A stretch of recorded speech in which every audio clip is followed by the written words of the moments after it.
What's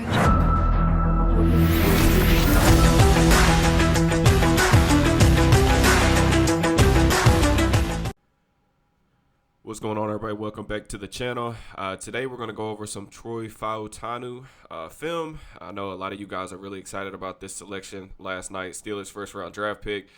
Gave a lot of detailed thoughts on my scouting notes after on the channel when I went live. But I wanted to, do a lot of cut-ups and show you guys exactly some of the examples of what I was talking about what makes him, such a special player. Like I said, he finishes the 7th overall player on my big board, so I'm definitely a fan of this player. Fan of the pick. I think the Steelers got really good value here, and I'm excited to kind of show you guys why I'm so high on him. So we'll go over some positive, some negatives as well, things that he'll have to work on. I've got, I clipped over 50 clips. I had to condense it down a little bit for time constraints, but I sectioned this thing up to where you guys can see each of these parts of his game that I think kind of makes him a really unique player. Just before we get started, y'all know the drill, man. If y'all could, just like the video, subscribe to the channel, drop me a comment. A lot of draft content coming over the last week. If that's your vibe, make sure you're, staying tuned to the channel. So without further ado, let's get started. Troy Fautanu, very interesting player, man. I think the number one thing that stands out to me is just the athleticism. And that's some of the stuff that I wanted to highlight kind of early in the video. I think when you draft a guy like Fautanu and the movement skills that he has, he tested extremely well, 9.45 relative athletic score. Just the ability to move in space. You see right here the little play action concept where they're going to throw a screen. He just comes out, targets, and just completely flattens this defensive back. And you see this really all over his film, man. I mean, I think I cut up about a half dozen of these clips. I included, I think, 3 of them in the video.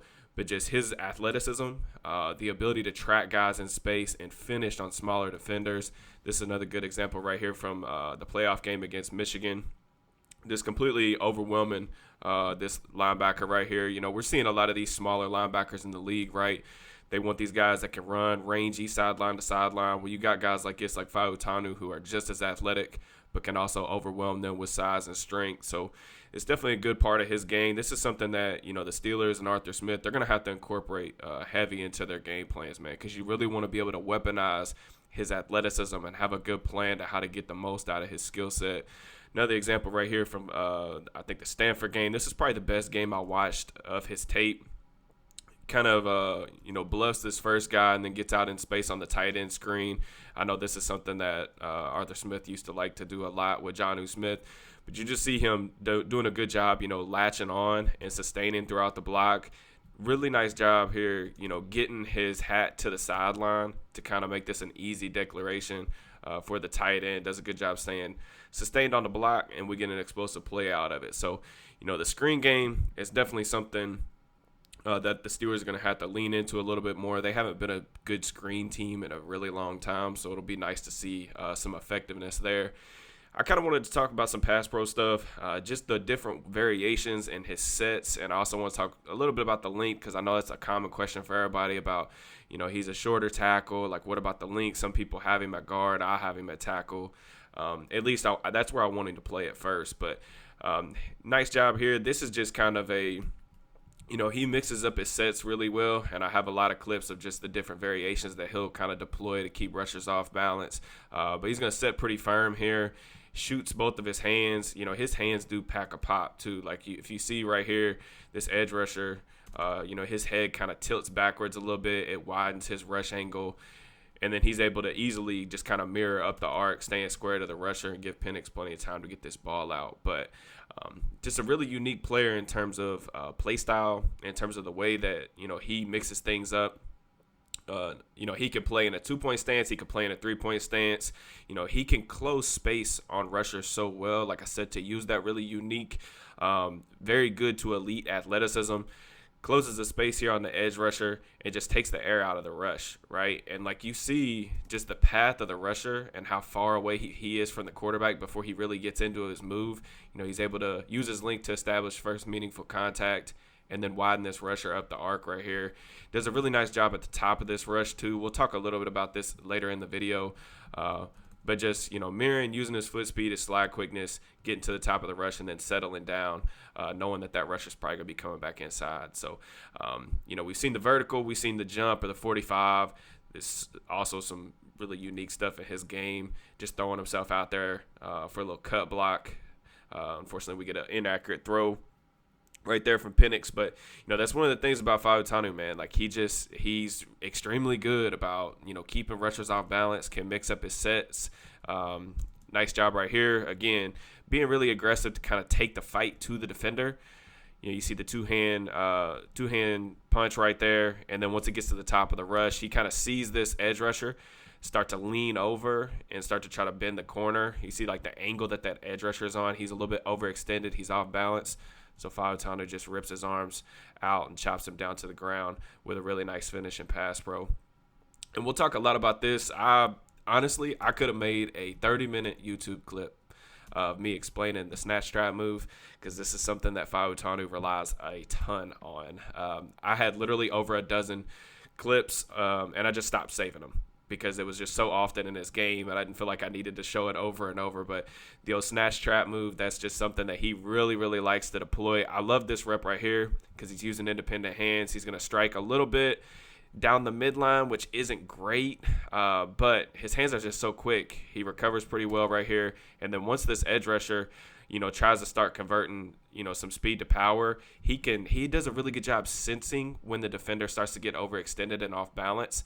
And I really like he's got that hand inside, and he's just going to kind of pull this guy down and just, face plant him in the turf. Another bad ball from Penix there, but the pocket's really clean. I think I put a couple more snatch traps in here for you guys to see. But again, like I said, I could have made a 30-minute video out of how much this is. It's just something that is a really unique tool. He's got some advanced pass protection tools already in his arsenal, which I think is a really good thing, obviously, from a technical perspective. It's going to give him like more clubs in the bag to use against these bigger, faster, more athletic edge rushers at the NFL level. Really nice job right here. Like, I didn't really put as much stuff about, his blitz recognition and like passing stunts off and stuff, but he's very good in this regard. He's an excellent pre-snap communicator as well, but does a really nice job, sensing that he's going to be taking on this crasher here with the looper coming over the top on the TE stunt. I like the set too, because he sets backwards enough to where he's on the same plane as the guard, and he's able to just, take this block on really quickly, really nice. He's got his hands inside, and again, this, tackle, these guys aren't overly flexible, and he does a really nice job just, sensing he starts to get overextended, try to convert that speed to power, and just plants him on the turf. Penix with a beautiful ball for another touchdown. I think this is the last one that I put in, but it just how effortless he makes things look. I mean, there are some guys. There's usually like one or two big snatch trap guys in every class. Like Darnell Wright was a guy that I loved last class. He was my OT2. Fautanu was my OT2 in this class. There's some guys that just make this look extremely easy. I put this clip in too because, like I said, he's a good pre-snap communicator. The clip kind of cuts off a little bit, but you'll see him point out to the slide here. This had to be something they saw on film or whatever, but you can see his eyes are out there because he's anticipating some type of blitz. But he still, does a good job setting a little more vertical so that he can take on number 7 right here. And then again, as soon as that number 7 starts to get a little overextended, just pops you to the ground. It's just, like I said, it's a really reliable tool for him, especially because, he does have above average arm length. He's got a slightly below average wingspan for his size. But even though he's sub 6'4", he's got a really unique build. I know a lot of people are making that out to be a big deal. Is he tall enough? To me, the height doesn't matter at all. I don't think it really matters a ton. Now, some people may tell you differently. Just in my evaluation, my opinion, length matters a lot more than height does. But really, just throughout these clips, you can just see how quick his hands are. Like, that was one of the things I talked about last night on stream. It's just everything he does is quick. He's so athletic, but it's also like with his movements, just with his hands. Like the way that he can move his hands, reposition right here, and then immediately chop those hands down to get this dude off balance, puts him in the turf. It's a lot of that in pass pro, man. Like pass pro, we don't talk a lot about, pass pro not being passive, but that's the truth, man. You want to get guys on the turf. It sends a message. We could talk a little bit more about some of the advanced kind of moves that he kind of has in his bag already. Beautiful ball there for Penix for the touchdown. But you'll see him flash some other stuff. This is like what I was classify as like a flash technique. This is kind of like a 45 set. to the outside against the edge rusher, you see him flash this outside hand. And really what this is supposed to do is he's trying to get the edge rusher to declare his move. Like, is he going to go with the cross chops? Is he going to go with the two-hand swipe? Is he just going to go dip and rip? He's trying to get that edge rusher to declare, but he's so light on his feet. You see it throws the edge rusher a little bit off balance because he's trying to take that outside hand, but Fautanu is not letting him have it. Does a nice job mirroring up the arc right there, establishing contact, and then he's off balance. Make sure you finish the play, put him in the dirt. And I think we get another touchdown here. Nice ball there. I think that's 2-0 Dunze. Another nice job right here against Michigan. The Michigan game had some really high caliber reps as well, especially against good competition. But you'll see him use these kind of flash and bait. I think some people call this like a circle technique. But really nice job too. This is also, out of a 3-point stance, being able to get out of his set. He's really quick and explosive out of his set too. Like, that's another thing. Like, he can reach his landmarks extremely easily. You see the outside kind of hand bait right there. He flashes that. And this is what I was talking about with the edge rusher stuff. Like, he's looking to try to cross chop this. He's trying to take that inside hand and swipe that outside arm down and then rip through. But Fautanu doesn't give him his hand. So now he's got nothing to grab onto. He's got nothing to rip through. Just rides him completely up the arc. This is another good example, too, of him getting to the top of the rush and then trying to settle down before the rusher ends up redirecting to flatten the pocket. But see, I think this is one of the Stanford games as well. 2-point stance this time. I kind of just threw this one in here just to kind of show you guys another example of just how quick his hands are. He is a two-hand puncher, and that's going to be something that I think the Steelers are going to want to get kind of out of him. They're going to want a little bit more independent hand usage because that's what offensive line coach Pat Mayer talks about quite a bit and some of the clinic stuff that he does. But he throws his hands right here, but you see how quickly he resets them. So he throws them and he doesn't even really make contact. The rusher actually ends up kind of pinning that elbow, which is really that's the aiming point for him. He pins that elbow, but watch how quick he is to reset and then ride that edge rusher up the arc. That's just a really good rep right there. Penix ends up climbing up. I think we got some penalty flags elsewhere. But yeah, very, very quick hands, man. I love this play right here, too. We see some independent hand usage, another bait from the outside hand, and then the strike with the inside hand. And you can see, too, he has no problem. He is turned here, but he can run stride for stride with guys. He was very rarely beat on the outside shoulder. And, something that I put a lot of stock in my evaluation is just, you have to be able to protect the outside shoulder in the NFL. With how explosive these edge rushers are, against off the line of scrimmage, off the ball, you got to be able to match those guys, and he can do that pretty much in his sleep, to be honest with you. We could talk a little bit about this. This rep is more good bad to me, and you'll kind of see where this kind of can get him in trouble sometimes with the two-hand punching, and some of the oversets are over committing, where he gets his shoulders turned too far to the sideline and not really necessarily staying as square to the rusher. But I do want to just highlight, too, this shows off a little bit of the recovery ability. So he gets the two-hand punch right here, and the edge rusher lands, his two-hand swipe to move to the inside. But I really like the catch hand right here. So he uses that right arm to kind of catch this guy and then ends up flipping his hips and stays in front, to give Penix just enough time to at least get this ball off to where he doesn't take a sack. I think Penix might have been able to, reset in the pocket right there. But I think I got a couple clips in here of just, him mirroring defenders. Really nice job here in terms of mirroring this inside spin move. So again, we get the two-hand punch. He does duck his head a little bit, which you would like to see him not be as wide in his base and duck his head at the same time. But he does a good job staying balanced with it. He doesn't overextend, stay in balance, move his feet to stay in front of this edge rusher. I mean, that's perfect right there too. You even see him kind of start to lose his balance and then reset right there, reset his hands and kind of start his anchor. There's just a lot to like in pass pro. I threw some clips in here that I thought were kind of fun. But, like I said, pass pro is not passive. He does look for work. So whenever they're going up against a team that has, some games on or they want to run some simulated pressures, he's smart enough to already identify this stuff. He is an older prospect. He's played a good amount of ball. So right here, you get a simulated pressure. You're going to get number 7, the edge rusher dropping out in coverage. And they're going to slant this number 91. The line's sliding the other direction. But I really like this here because, he knows he doesn't have anybody to block. So he starts immediately getting his eyes back to the inside to see how he can help his guard. And then a nice finish there. Drive on top of him. Make sure you finish the rep. And what do you know? We get another deep ball touchdown. There's a lot of that stuff. This offense is really fun because it's such a vertical-based offense. I mentioned this on stream last night, but he had over 200 true pass sets. So he was tested a lot more than a lot of these other first-round tackles that were in these RPO-based schemes and stuff with a lot of gimmicky pass plays. He actually had to drop back and pass protect quite a bit on an island. In empty situations such as this one where they're really just like 5-0 protection. You got to sort out games up front. You're going to be asked to pass protect for a long time to let those receivers get down the field. Another nice job here. Again, pass pro, not passive. Make sure you get a slab of ribs. Puts that dude on the turf. And I also think, that's just something for edge rushers to completely, like, they got to keep that in the back of their mind, right? Like, if they always got to worry about, getting hit like that in the ribs, that stuff doesn't feel well, man. So, really like finishing here. Kind of another example, like one more, I think, of, the snatch trap.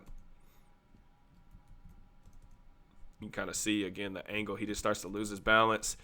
He gets his hand, like, reset and inside. He just starts to chop that inside hand down. And then a really nice finish there allows Penix to, scramble out the back door, pick up an easy first down. Like I said, I think this Stanford game, man, was nutty. It was easily the best. I feel like he had something to prove this game. I really want to go back and find some backstory on it. But this is a good look at his anchor. This is more of a true vertical set a little bit. But this guy he's a wide 9, just trying to convert speed to power, basically run down his midline. He's dropping that helmet, trying to run straight through his chest. But Fautanu does a good job, dropping this anchor and really stalling this out with just kind of one of those hop steps. I would say that his anchor is average for a tackle that you want. It wasn't necessarily an overwhelming weakness, but it wasn't something I would consider a strength either. I put this clip on here too because you guys have probably heard me talk about offensive linemen when I was doing the scouting videos for the channel. Recovery ability to get yourself out of compromising positions is really important to me, just because, especially for a young tackle, your technique's not always going to be great. You're going to have some reps where it's not as pretty. So right here, little outside hand flash, and then he does get himself in trouble right here, right? You see how heel clicky he is. He gets real narrow with his feet, with his base. He ends up throwing a 2-hand punch, and he pretty much misses. The defender's trying to ice pick him on this inside spin, and he just pulls out the trump card. I'm just more athletic than you. A little spin move to stay in front. Now, this stuff is not stuff that is technically sound. This is not something that an offensive line coach is going to tell you, hey, good job. But sometimes, man, it doesn't have to be pretty. It don't have to be, by the book. You being able to do this freaky stuff and just being an athlete, he's just a natural athlete. And I think that's what really gets you excited about, his potential is just how athletic he is. I mean, there aren't very many tackles. I mean, tackles, we got a lot of freak shows in the league. There's not a lot of tackles that are naturally athletic like he is. Another really good example right here of this, what I was saying about the recovery ability. This is Brandon Dorless. He's going to be picked tonight on Friday night of the draft. He's a bigger edge rusher. So they move him around the formation. But long story short, he's long. He really likes to go speed to power. Kind of his thing is he uses quick hitters on the inside to win with speed. And then on the outside, he likes to go power. So Fautanu kind of knows that, right? He's trying to run down his chest, convert that speed to power. He doesn't even get his hands up first. Dorless is a little bit longer than him. He does give up his frame, which is a little bit of a theme throughout his tape. But a really nice job anchoring down right here. And you see him start to lose balance. He starts to lose balance, but I love the recovery ability. He doesn't even really have, contact with the edge defender, but he's able to reposition his hands and sit down and get Dorless back up the field. I mean, that's a crazy rep, man. You can do that stuff to get yourself out of those, compromising positions.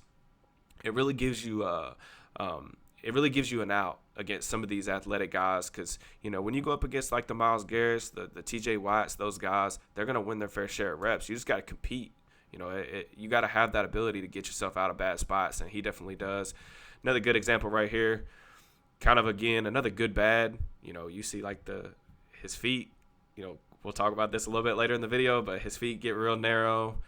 He gets his shoulders and his hips turned toward the sideline. Gets hit with the spin move. Now, this is a really good spin, from number 7 right here. But, he does have a good enough job to redirect and get back in front. I would like to see him stay a little bit more sustained right here and kind of latch on, but you can tell he's in a little bit of a panic. He's just trying to get back at all costs. But, sometimes good enough is good enough, right? Like, that's good enough. Penix is able to, get out of the pocket. Now we'll kind of get into some run game clips. Wanted to spend more time really on the pass pro stuff, but we will look at his ability in the run game. In terms of the ways that he needs to be used, you have to get this dude in space. You have to use him as a puller because he's basically a free escort service because of the way that he can throw defenders like out the club, his athleticism, the spots that he can reach, his ability to just work out in space and create holes, shield off defenders, create rushing lanes. Right here, what is this right here? Like we get a little GT counter from the gun. He's going to climb up and get to the inside shoulder of this linebacker. Allows the running back an easy declaration right there for like 5-6 yards. Another Stanford clip. This clip was absolutely nutty. This just kind of shows you like the type of athlete that he is. Comes out the ball right here. Love the pad level. Look how low he gets. He just explodes. You see, the pad level, him being able to kind of uncoil his hips and watch how far he moves this 3-tech. Like him and that guard just absolutely body this dude. And then, he sees this backside linebacker. He sees this color flash and watch him flip his hips and somehow like redirect this dude and finish him and put him on his back. I went back and made sure this wasn't a penalty on him. I actually don't know where the penalty was, but it wasn't on him for sure. So, but that's just a nutty clip, man.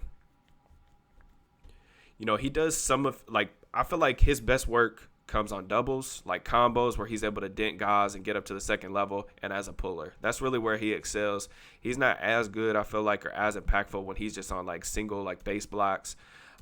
They ran like Washington was mostly a gap or power scheme, but you can see him generating some torque right here, getting 88, who's a pretty good player, getting him out of the gap on a gap scheme run. Another rep against Oregon. This is what I was talking about with the double teams. I believe this is Dorless again. Just being able to create that vertical and lateral displacement. They got a running back. I think this is a short yardage play. They got a running back in the backfield. Just trying to create some movement up front. Again, does a good job just uncoiling those hips. Creating some displacement, man. You move him a couple gaps over. That's exactly what you want. That's stuff that's going to get you praised with the offensive line coach. He's really good about executing down blocks too. Right here, helps spring a big run.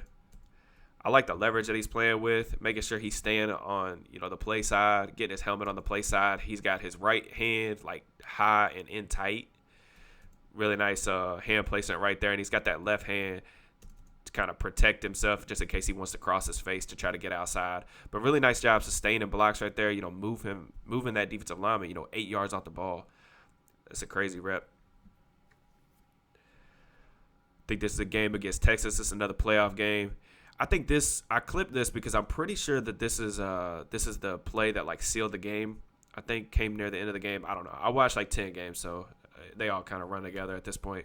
But I do like the fact that, this is clearly a big spy. You can see everybody pointing to the first down.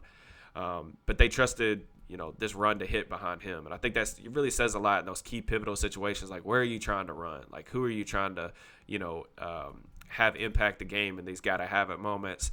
I think this speaks a lot to him. He does a good job, washing this 3-tech down with a nice finish. See everybody pointing, first down. Big time game too, playoffs. Like he's got a lot of big time experience. Like he's played conference championship games, he's played the national title games.